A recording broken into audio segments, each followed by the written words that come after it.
नमस्कार दोस्तों, guide of man में आप लोगों का बहुत बहुत स्वागत है। मैं हूं आप लोगों का दोस्त अभिषेक और दोस्तों आज की वीडियो फिर से होने वाली है जीएसटी एडजस्टमेंट की। जैसा कि पिछली वीडियो में मैंने आप लोगों को जीएसटी एडजस्टमेंट का एक केस कराया था, आज भी इस वीडियो में मैं आप लोगों को जीएसटी एडजस्टमेंट का एक और केस कराऊंगा और इस वीडियो में भी आप लोगों को बहुत अच्छी तरीके से जीएसटी एडजस्टमेंट्स के बारे में समझाऊंगा। तो पिछली वीडियो में आपने काफ़ी कुछ देखा है और काफ़ी कुछ समझा भी है, तो अगर आपने वो वीडियो नहीं देखी है तो प्लीज़ जाइए सबसे पहले वो वीडियो देखिए, तभी आपको ये वीडियो आगे समझ में आएगा। ठीक है, चलिए शुरू करते हैं। तो दोस्तों आज के लिए जो मैंने कॉन्सेप्ट यूज़ किया है वो है, आप देख सकते हैं मेरी स्क्रीन पर, ये है मेरा केस 2। जैसा कि मैंने केस 1 आप लोगों को कल दिखाया था, आप देख सकते हैं लास्ट क्लास में जो आप लोग का लास्ट वीडियो था उसमें केस 1 ये डिस्कस किया था। आज मैं आप लोगों के लिए केस 2 ले के आया हूँ। अब केस 2 में काफ़ी कुछ है सीखने के लिए, क्योंकि केस 2 काफ़ी इंटरेस्टिंग है और आप लोगों को बहुत ध्यान से इसे समझना होगा क्योंकि काफ़ी कॉम्प्लिकेटेड भी हो सकता है केस 2। तो चलिए एक एक करके पहले बात कर लेते हैं। तो सबसे पहले आप देखिए यहाँ पर जो केस 2 है वो एग्जाम्पल है इंटर स्टेट परचेजेस का। और जैसा कि आप लोग देख रहे हैं मेरे पास इस बार 5 एंट्रीज़ हैं। पिछली बार मैंने 4 एंट्रीज़ ली थी, इस बार मैंने 5 एंट्रीज़ ली हैं, जिसमें आप देख सकते हैं तो मेरी एक परचेज की एंट्री है जो कि मैंने आउटसाइड स्टेट की है और दूसरी 2 एंट्रीज जो है मेरी सेल्स की हैं। तो उसके बाद मैं चौथी एंट्री की बात करूं तो वहां पर चौथी एंट्री है हमारी टेलीफोन बिल के एक्सपेंस की और फिर उसके बाद एयर कूलर जो है परचेज करने की एंट्री है। मतलब आप लोग की टोटल 5 एंट्रीज हैं यहाँ पर आपको करनी है और साथ ही आपको जीएसटी एडजस्टमेंट भी करनी है। और जैसे कि आप देख पा रहे हैं मैंने रेट भी स्पेसिफाई कर रखे हैं। जैसे कि आप लोग देखते हैं तो हमारा जो गुड्स है उस पर रेट 5% है, टेलीफोन बिल जो है उस पर रेट 18% है और जो एयर कंडीशनर है इसमें यूज़ होगा उस पे रेट जो है 28% है। तो ये हो गया। चलिए बात कर लेते हैं कुछ एंट्रीज की। तो सबसे पहले एक सिंपल सी एंट्री देखते हैं।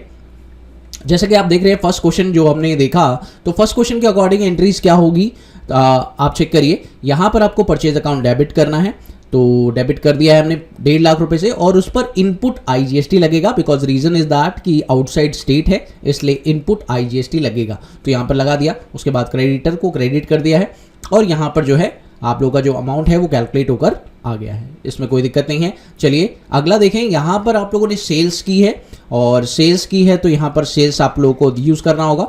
सेल्स के लिए डेटर, तो डेटर हमने यूज़ कर लिया है और डेटर को हमने सेल्स की है, देखिए आउटपुट सीजीएसटी और आउटपुट एजीएसटी और लगा दिया है और आप देख सकते हैं बहुत सिंपल तरीके से ये कैलकुलेट हो गया है। उसके अलावा एक और सेल्स की है, लेकिन इस बार जो सेल्स है वो आउटसाइड स्टेट है, तो यहाँ पर आउटपुट आईजीएसटी लगाया गया है। आप देख सकते हैं यहाँ पर जो कैलकुलेशन हुई है वो आउटपुट आईजीएसटी की हुई है। उसके बाद टेलीफोन एक्सपेंसेस की अगर एंट्री देखें तो ये भी हमने यहाँ पर पास कर रखी है, जो कि है 5,000 रुपये की और इस पर भी हमने जीएसटी लगा दिया है, इनपुट सीजीएसटी और इनपुट एजीएसटी, और इसके साथ साथ पेमेंट भी कर दी है। साथ ही हमने जो है यहाँ पर एयर कूलर को मैंने यहाँ पे डेबिट कर दिया है, साथ ही आप देख सकते हैं उसका अमाउंट भी यहाँ पे स्पेसिफाइड है और ये लोकल परचेजेस थी, तो हमारी लोकल परचेज है तो इनपुट सीजीएसटी और इनपुट एजीएसटी लगेगा और बैंक से क्रेडिट हो जाएगा। इतना होने के बाद अब हमें ये पता करना है कि हमारे पास जीएसटी कितना आया है। सारा जीएसटी मैंने यहाँ पर लिख दिया है, पूरा हिसाब देख सकते हैं आप लोग। जैसे कि आप देख सकते हैं यहाँ पर इनपुट सीजीएसटी मैंने टोटल लिखा हुआ है 450 आप लोग को ये दिखाई दे रहा है और 1680 रुपये का ये दिखाई दे रहा है। तो ये इनपुट सीजीएसटी हो गया, इसी तरह से एजीएसटी भी हो गया। अब इस बार आप लोगों के पास इनपुट आईजीएसटी भी है, जो कि आप देख सकते हैं यहाँ पर आप लोग को इनपुट आईजीएसटी दिखाई दे रहा है 7500 रुपये का। और सेम आप लोग यहाँ पे आउटपुट की बात करें तो आउटपुट में आप लोग को 3750 रुपये का आउटपुट दिख रहा है, ये देखिए सिंपल है। और इसी तरह से आईजीएसटी की बात करें तो आईजीएसटी भी आप लोग का 5000 रुपये का यहाँ पर है, तो सिंपल हो गया। अब चलिए दोस्तों यहाँ पर थोड़ा सा ज़्यादा ध्यान लगाने वाली बात है, क्योंकि इस बार हमारे पास सब कुछ अवेलेबल है। तो इसकी एडजस्टमेंट करने के लिए मैंने एक कैलकुलेशन शीट बनाई हुई है। बहुत ध्यान से उस कैलकुलेशन शीट को ज़रा समझिएगा, वरना आप प्रॉब्लम में आ सकते हैं। तो चलिए मैं उस कैलकुलेशन वाली शीट पर आप लोगों को लेके चलता हूँ और यहाँ पर मैं इसको ज़रा पेस्ट कर देता हूँ। तो ये लीजिए मैंने इसको यहाँ पर जो है पेस्ट कर दिया है और अब मैं आपको इस कैलकुलेशन शीट को समझाता हूँ। तो चलिए सबसे पहले हमें ये समझना होगा, ये देखिए हमारे पास है कंप्यूटेशन ऑफ सीजीएसटी, उसके अलावा मैंने यहाँ पर कंप्यूटेशन ऑफ आईजीएसटी बना रखा है और उसके अलावा मैंने कंप्यूटेशन ऑफ एजीएसटी बना रखा है। दोस्तों एक बात का ध्यान रखिएगा, जब भी हम आईजीएसटी की कंपटीशन करेंगे तो आईजीएसटी की कंपटीशन करते समय हमें ये ध्यान रखना है कि हमें उसका जो इनपुट है वो पूरा खत्म करना ही पड़ेगा। यानी आईजीएसटी का कुछ भी इनपुट पेंडिंग रहेगा तो उसे हमें पहले एडजस्ट करना होगा, ध्यान रखिएगा। तो ये हमारी फर्स्ट प्रायोरिटी होती है कि हम आईजीएसटी के इनपुट को पूरी तरह से सेटल करें, ठीक है। तो आईजीएसटी का जो इनपुट है वो हमें फर्स्ट प्रायोरिटी पर रखना है, ठीक है। उसके बाद हम सीजीएसटी का इनपुट रखेंगे फर्स्ट प्रायोरिटी पर, और उसके बाद हम तीसरा जो प्रायोरिटी पर रखेंगे वो एसजीएसटी का इनपुट प्रायोरिटी पर रखेंगे, ठीक है। तो ये बात ध्यान रखने वाली है कि आपको सबसे पहले आईजीएसटी के इनपुट यानी आईजीएसटी की जो सेटलमेंट है आईटीसी, उसको सेटल करना बहुत ज़रूरी है। ओके, मेन मुद्दा आपको समझ में आ गया। चलिए बात कर लेते हैं। तो सबसे पहले आप लोगों को कैलकुलेशन जो शुरू करनी है अपनी, वो यहाँ से शुरू करनी है। तो मैं आप लोगों को पहले कंप्यूटेशन आईजीएसटी की दिखाना चाहूँगा। सबसे पहले देखिए, मेरे पास आउटपुट आईजीएसटी यहाँ पर 5,000 रुपये दिया हुआ है, मैंने लिख दिया है। उसमें से आप लोगों ने खुद का आईजीएसटी जो इनपुट आईजीएसटी था वो मैंने एडजस्ट किया, 7500 रुपये का दिया हुआ था, आप देख सकते हैं यहाँ पर आपको गिवन है। लेकिन दोस्तों आपने एक चीज़ नोटिस की कि आप अपना जो इनपुट है वो सिर्फ और सिर्फ 5,000 ही भर पाएंगे, क्योंकि आप लोगों के पास सिर्फ और सिर्फ 5,000 अवेलेबल है। आप लोगों ने जो आउटपुट कमाया है यानी जो कस्टमर से कलेक्ट किया है टैक्स, वो सिर्फ 5,000 कलेक्ट किया है। तो अपने परचेज का जो सेटलमेंट है, अपने परचेज के इनपुट का जो सेटलमेंट है वो सिर्फ और सिर्फ 5,000 तक ही ले पाएंगे आप, उससे ज़्यादा नहीं ले सकते। तो अगर बेसिकली देखा जाए तो यहाँ पर 2,500 रुपये का इनपुट जो है आईजीएसटी का वो एडजस्ट नहीं कर पाए आप, और इसी पर हमें यहाँ पर पॉइंट अराइज करना है। तो ये जो इनपुट है आप एडजस्ट नहीं कर पाए, तो आपको क्या करना है, इस इनपुट को एडजस्ट करने के लिए इस्तेमाल करना है सीजीएसटी का और एसजीएसटी का। अब दोस्तों यहाँ पर सवाल ये आता है कि आप लोगों को 2,500 का इनपुट सेटल करना है, तो 2,500 का इनपुट सेटल करने के लिए आप सीजीएसटी का इस्तेमाल करो या आप एसजीएसटी का इस्तेमाल करो या दोनों का इस्तेमाल करो। किसका इस्तेमाल करो ये मैं आपको बताना चाहूँगा। जैसे कि मैंने आपको बताया था कि आप फर्स्ट प्रायोरिटी पर इसको रखेंगे, उसके बाद सेकेंड प्रायोरिटी पर आप सीजीएसटी को रखेंगे। तो अगर मान लीजिए आप पूरा इनपुट सेटल करना चाहते हैं अपना, तो आप एक काम कर सकते हैं, अपना पूरा इनपुट सीजीएसटी से सेटल कर सकते हैं, ठीक है। उसके बाद जो बच जाता है वो आप लोग का पेंडिंग रह जाएगा। लेकिन ध्यान रखिएगा, आप ये भी कर सकते हैं कि आप अपना इनपुट इक्वली डिस्ट्रीब्यूट भी कर सकते हैं। यानी आप ये कर सकते हैं कि 2,500 का जो इनपुट आप लोग के पास आईजीएसटी का पड़ा हुआ है वो आप सीजीएसटी से आधा और एसजीएसटी से आधा भी कर सकते हैं। मतलब चॉइस आपकी है कि आप इस इनपुट को किस तरह से इन दोनों से सेटल करेंगे। बट ये बात ध्यान रखने वाली है, इनका खुद का जो इनपुट आप लोग देख पा रहे हैं, ये देखिए, आप यहां ध्यान दीजिएगा, इनका खुद का इनपुट मैंने बाद में सेटल किया है। बहुत ध्यान से देख लीजिएगा दोस्तों, ये जो खुद का इनपुट इनका दिखाई दे रहा है वो मैंने बाद में सेटल किया है ना। तो ये अपना इनपुट तो तब तक सेटल नहीं कर सकते जब तक कि आईजीएसटी के इनपुट को सेटल ना कर ले, ठीक है। तो इनको प्रायोरिटी नहीं देनी है अपने इनपुट्स को, सीजीएसटी और एसजीएसटी वालों को। इनको सबसे पहले प्रायोरिटी देनी है किस इनपुट्स को, भाई आप जो आईजीएसटी का इनपुट है उसको प्रायोरिटी पे रखिए और उसी को एडजस्ट सबसे पहले करिए। तो देख सकते हैं आप लोग, मैंने इसको प्रायोरिटी पे सबसे पहले रखा हुआ है, ओके। और अब देखिए दोस्तों, मैंने क्या किया है यहाँ पर, जैसा कि मैंने आपको बताया था कि आप दोनों में से कर सकते हैं, बट मैंने यहाँ पर क्या किया है, जो 2,500 का इनपुट मेरा था उसको मैंने एडजस्ट किया है सिर्फ और सिर्फ किससे, सीजीएसटी से। तो सीजीएसटी से जब मैंने इसका इनपुट, जैसा कि आप देख रहे हैं यहाँ पर इसका खुद का आउटपुट पड़ा हुआ है 3750 का, और 3750 का आउटपुट जो पड़ा हुआ है उसमें से मैंने 2,500 रुपये का आईजीएसटी का इनपुट सेटल किया, तो मेरा जो बैलेंस बचा वो 1,250 रुपये का बचा। यानी 1,250 रुपये अब मेरे पास सीजीएसटी में अवेलेबल है, जिससे मैं अपना इनपुट भर सकता हूं। तो आप देखिए, मेरे पास 1,250 तो पड़े हुए हैं, लेकिन मेरा जो खुद का इनपुट है, सीजीएसटी का खुद का इनपुट है, वो 2,130 रुपये का है। यानी ये खुद का इनपुट भी पूरा सेटल नहीं कर पाएगा। तो अगर ये 2,130 रुपये का है, अपना खुद का इनपुट पूरा सेटल नहीं कर पाएगा, तो जो बाकी इनपुट है ये अगले महीने में सेटल करेगा। तो यहाँ पर देख सकते हैं CGST इनपुट जो एडजस्ट नहीं हो पाया वो 880 रुपये का मुझे यहाँ पर दिखाई दे रहा है। जैसा कि आप देख सकते हैं मैंने यह कैलकुलेशन कर ली है। तो ये 880 रुपये का कैरी फॉरवर्ड करेंगे और अगले महीने जैसे ही आप दोबारा से आउटपुट कमाएंगे तो फिर आप इसकी भरपाई कर सकते हैं। इसी तरीके से अब अगर चेक करें तो SGST ने इनपुट IGST का तो कुछ सेटल किया नहीं, क्योंकि IGST का सारा इनपुट तो CGST ने ही भर दिया। तो IGST का तो इसे करने की जरूरत नहीं। तो ये क्या करेगा, ये अपना खुद का ही इनपुट सेटल करेगा। तो आप देखिए 3750 में से इसने अपना खुद का इनपुट ही सेटल किया है और फिर जो बच गया वो इसका फाइनल आंसर रहेगा, यानी जो बच गया वो इसे पे करना पड़ेगा। तो ये जो SGST है ये इसकी लायबिलिटी हो जाएगी, यानी इसे पे करनी पड़ेगी गवर्नमेंट को। ठीक है, क्योंकि आपके पास आउटपुट ज्यादा दिख रहा है और जैसा कि आप लोग जानते हैं आउटपुट में से इनपुट माइनस करने पर जो बैलेंस आता है वही हमारी लायबिलिटी होती है, वही हमारा GST पेबल होता है। यानी इसको आप इलेक्ट्रॉनिक कैश लेजर में डाल देंगे और इसी की आप पेमेंट कर देंगे। ओके, तो फाइनली आपको सारी बातें समझ में आ गई है। अभी आपको कोई डाउट है तो मुझे कमेंट सेक्शन में जरूर पूछेगा। चलिए फिलहाल इस सारी की सारी एंट्रीज को हम एक बार टैली पर भी करके देख लेते हैं। ठीक है, तो चलिए एक काम करते हैं, इस सारी एंट्रीज को एक बार टैली पर भी कर चेक कर लेते हैं। तो सबसे पहले हमें क्या करना है, अपनी पहली एंट्री पास करनी है परचेज की, और परचेज की एंट्री में इनपुट IGST लगाना है और क्रेडिटर के साथ ट्रांजैक्शन करनी है। तो चलिए एक बार वाउचर में चलते हैं और परचेज की एंट्री जैसे कि आप जानते हैं मैंने आप लोगों को बताया था कि आप F9 करिए और यहाँ पर मोड चेंज करके आप एज वाउचर कर लीजिए और इसी मोड में आप एंट्री पास करेंगे। तो चलिए मैं यहाँ पर पास कर लेता हूँ और ये जो एंट्री है वो मैंने सबसे पहले परचेज करूँगा। तो परचेज अकाउंट यहाँ पर चाहिए मुझे। तो परचेज किसके साथ कर रहा हूँ, क्रेडिटर के साथ। तो यहाँ पे क्रेडिटर ले लिया है मैंने। अब क्रेडिटर का अमाउंट तो मुझे पता नहीं है तो कोई बात नहीं, घबराने की ज़रूरत नहीं है। फिलहाल यहाँ जो मेरा क्रेडिटर है वो कहाँ का है, ये बहुत ज़रूरी है कि आप लोगों को क्रेडिटर बनाना चाहिए। तो क्योंकि ये जो क्रेडिटर आप लोगों ने क्रिएट किया हुआ है ये पहले से क्रिएटेड है ऑलरेडी, क्योंकि मैंने केस 1 में क्रेडिटर बनाया था। लेकिन दोस्तों याद रखिए IGST लगता तभी है जब आप आउटसाइड स्टेट से परचेज करें। तो यानी ये कहने का मतलब है ये जो क्रेडिटर है ये हमारा पहला वाला क्रेडिटर नहीं है।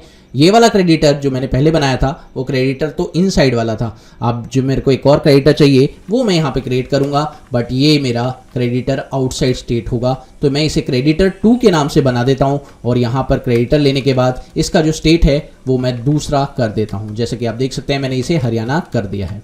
ठीक है, तो इस तरीके से आप इसे क्रेडिटर डिफाइन कर दीजिए और इसे हरियाणा स्टेट का मैंने कर दिया है। उसका GST नंबर जो भी है आप डाल दीजिए। उसके अलावा आप इसका अमाउंट लिखिए, जो अमाउंट है आपने यहाँ पे स्पेसिफाई कर दिया। उसके बाद आप न्यू रेफरेंस लीजिए, ऑन अकाउंट लीजिए, वो आपको कोई दिक्कत नहीं है। ऑन अकाउंट लेके एंटर प्रेस करते हैं और जो डेबिट है उसमें परचेज ले लेते हैं। आपको आइटम नहीं बताना है क्योंकि आइटम पता ही नहीं है, और डायरेक्ट यहाँ पर आप अमाउंट बताएंगे 1.5 लाख रुपए का, और फिर उसके बाद आप यहाँ पे इनपुट IGST लगा देंगे। तो ये हो गया आप लोग का एंट्री पास, और इस तरीके से आपने ये वाली एंट्री कर ली। चलिए बात करते हैं अगली एंट्री की। अगली एंट्री में भी आप लोग देखिए तो यहाँ पर ये डेटर तो बहुत सिंपल है, ये डेटर नॉर्मल है, लेकिन ये वाला जो डेटर है इस पर आउटपुट IGST लग रहा है। तो इसका मतलब ये जो डेटर है ये आउटसाइड वाला होगा। तो यानी पहला डेटर तो नॉर्मल है, तो इसे तो मैं क्रिएट कर सकता हूँ, और इसके लिए मेरे को सेल्स एंट्री में जाना होगा, और सेल्स एंट्री में भी Ctrl H प्रेस करके एज वाउचर मोड कर लेते हैं। और यहाँ पर मुझे डेटर का इस्तेमाल करना है जो मेरा पहले वाला डेटर था, तो मैंने उसी डेटर का इस्तेमाल कर लिया है, और उस डेटर का जो अमाउंट है वो 15700 ये मैंने डाल दिया है। ऑन अकाउंट ले लेते हैं, और उसके बाद यहाँ पर सेल्स अकाउंट लेने के बाद अमाउंट डालेंगे। अमाउंट है 1.5 लाख रुपए का, और यहाँ पे CGST और HGST मुझे लगाना होगा। तो मैंने 1.5 लाख रुपए अमाउंट डाल दिया है, और आउटपुट CGST लगा देते हैं। यहाँ पर लगेगा आउटपुट CGST दैट इज 3750 रुपये। उसके बाद आउटपुट HGST वो भी 3750 रुपये, और एंट्री पास हो गई। इसके बाद एक और सेल करनी है मुझे, लेकिन इस बार डेटर बदल जाएगा, ध्यान रखिएगा। तो यहाँ पर मुझे डेटर चेंज करना होगा, डेटर 2 बना लेते हैं। यहाँ पर ये डेटर है, लेकिन ये डेटर आउटसाइड स्टेट है। तो यहाँ पर मैं हरियाणा का डेटर ले लेता हूँ, और ये लीजिए मैंने हरियाणा का डेटर ले लिया है, और ये मेरा डेटर क्रिएट हो गया, डेटर 2। और डेटर 2 क्रिएट होने के बाद सिंपल मुझे इसका अमाउंट भी डालना होगा। तो यहाँ पर मैं डाल देता हूँ 1,05,000 रुपये, और उसके बाद यहाँ पे ले लेते हैं हम लोग ऑन अकाउंट, और फिर उसके बाद यहाँ पे सेल्स अकाउंट लेने के बाद इसका अमाउंट डाल देते हैं जो कि है 1 लाख रुपए। और 1 लाख रुपए पर जो जीएसटी लगेगा वो इस बार लगेगा आउटपुट आईजीएसटी। तो ये हमने लगा दिया है और ये भी एंट्री हो गई है। चलिए आप देख लेते हैं अगली एंट्री, और अगली एंट्री में टेलीफोन एक्सपेंसेस है जिसमें आप लोगों को इनपुट सीजीएसटी एचजीएसटी लगाना है और बैंक से पेमेंट करनी है। तो यहाँ पर टेलीफोन एक्सपेंसेस भी क्रिएट करना होगा, लेकिन सेल्स में नहीं, परचेज में, क्योंकि आप लोग परचेज कर रहे हैं। यहाँ पर परचेज पे चले जाइए और फिर से कंट्रोल एच प्रेस करके आप यहाँ पे एज वाउचर कर लीजिए और सिंपल तरीके से पार्टी क्रेडिटर है या बैंक है सॉरी, तो यहाँ पर आप लोग को बैंक चाहिए होगा। तो एसबीआई बैंक हमने ले लिया है और इसमें हम लोग एंट्री पास कर रहे हैं एसबीआई बैंक के थ्रू। और ये लीजिए हमने अमाउंट डाल दिया है कितना 5900 का, और ये जो है हमने पेमेंट करनी है। और यहाँ पे हम लोग परचेज नहीं कर रहे हैं, यहाँ पे हम लोग क्या कर रहे हैं, सर्विस खरीद रहे हैं टेलीफोन एक्सपेंस की। तो यहाँ पर हमें टेलीफोन एक्सपेंस बनाना पड़ेगा। ये लीजिए हमने टेलीफोन एक्सपेंस बना लिया है अंडर इनडायरेक्ट एक्सपेंस, और ये हमने यहाँ पे क्रिएट कर लिया। और ये हमारा टेलीफोन एक्सपेंस आ चुका है जो कि हमारा कितने अमाउंट का है 5000 रुपीज़ का।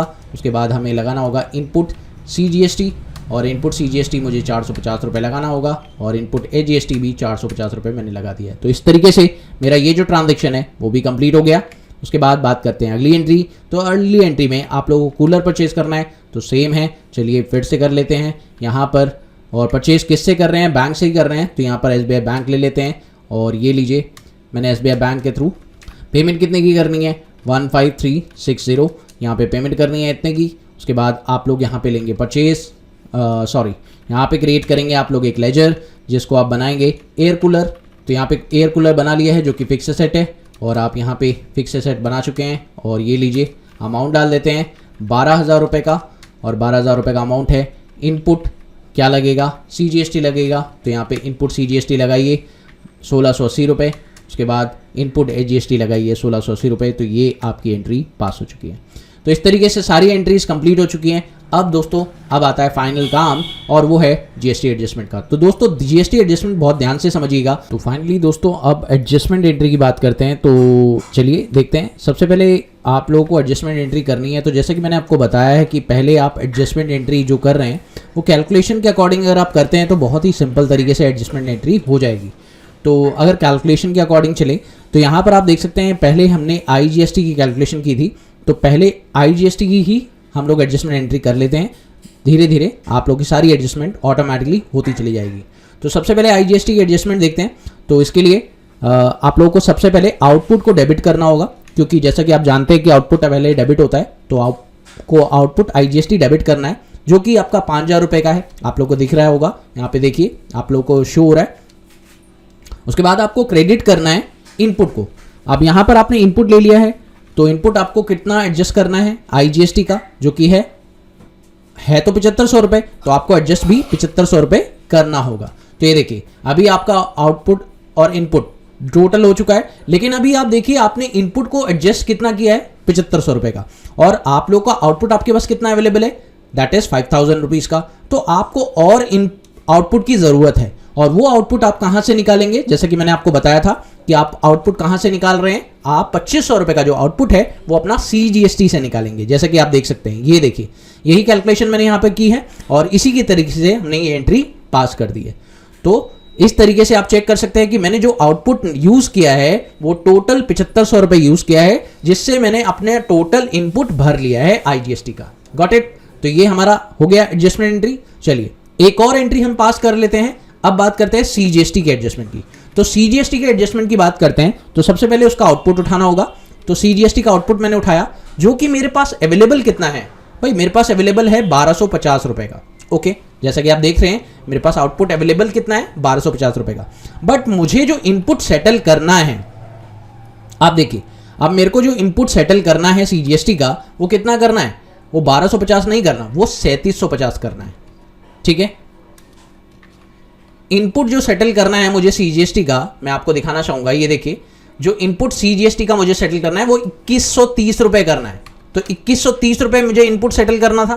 ठीक है, तो मैंने यहाँ पे डाल दिया है, और जो बाकी बच जाएगा भाई सीधी सी बात है, बाकी तो बचेगा ही ना, तो बाकी जो बच जाएगा वो क्या होगा, सीधी सी बात है वो कैरी फॉरवर्ड होगा। बट उसके लिए मुझे कोई लेजर की जरूरत तो है नहीं।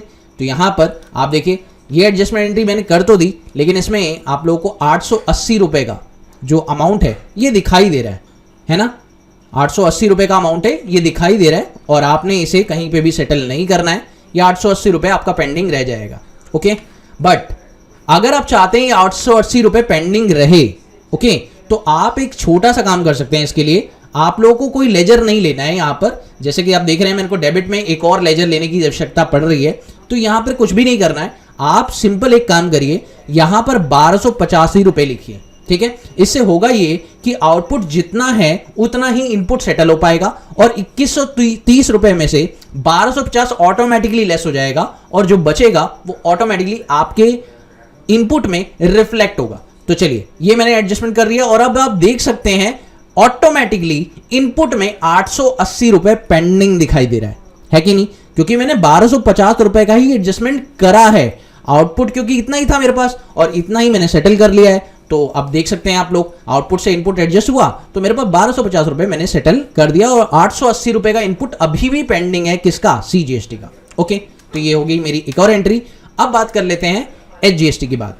तो HGST में अगर आप चेक करें तो आपके पास 3750 रुपए का आउटपुट है जो कि आप लोगों को सेटल करना है। तो चलिए यहां पर आउटपुट ले लेते हैं, वो भी HGST का मैंने ले लिया है जो कि 3750 रुपए का है और इससे उसका खुद का इनपुट हम सेटल करेंगे।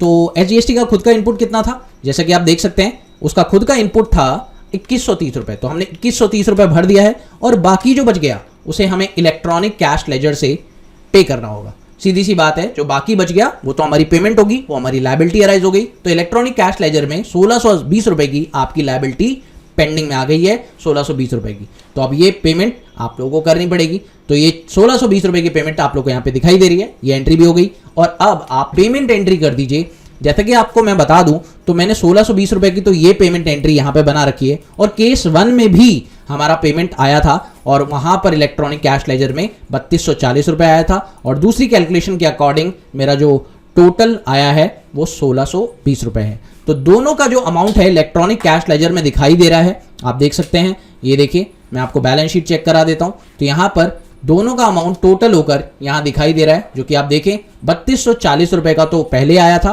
जो कि CGST में पेंडिंग दिखाई दे रहा था और बाकी जो बच गया वो HGST की लायबिलिटी अराइज हो रही है, ठीक है। तो आप देख सकते हैं अब इन दोनों की अगर आप पेमेंट कर दें तो इलेक्ट्रॉनिक कैश लेजर पूरी तरह से खत्म हो जाएगा। तो आप पेमेंट कर दीजिए, सिंपल जाइए वाउचर में और पेमेंट वाउचर में चले जाइए और यहां पर इलेक्ट्रॉनिक कैश लेजर ले लीजिए डेबिट और 4860 रुपए की पेमेंट आप लोग बैंक के थ्रू, SBI बैंक के थ्रू कर दीजिए। तो इस तरीके से आपकी एंट्री सेटल हो चुकी है और आपका क्वेश्चन कंप्लीट हो चुका है। और अब अगर आप चेक करें तो आपकी बैलेंस शीट की कुछ इस प्रकार स्थिति है कि आप लोग का ड्यूटीज एंड टैक्सेस में 880 रुपए का इनपुट है जो कि अभी सेटल नहीं हो पाया है, बाकी सभी इनपुट्स आपके सेटल हो चुके हैं। ओके, तो मुझे उम्मीद है कि आप लोगों को इस वीडियो में काफी कुछ इंटरेस्टिंग मिला होगा और आप लोगों को काफी क्लैरिटी के साथ ये पॉइंट समझ में आ चुका होगा। अगर आपको वीडियो पसंद आई तो प्लीज इसे लाइक शेयर कर देना, चैनल पर पहली बार आए तो सब्सक्राइब करने के साथ साथ नोटिफिकेशन बेल को भी दबा देना। मिलते हैं अगली वीडियो में एक और नए कंटेंट के साथ, तब तक के लिए देखते रहिए, सीखते रहिए गाइड ऑफ मैथ।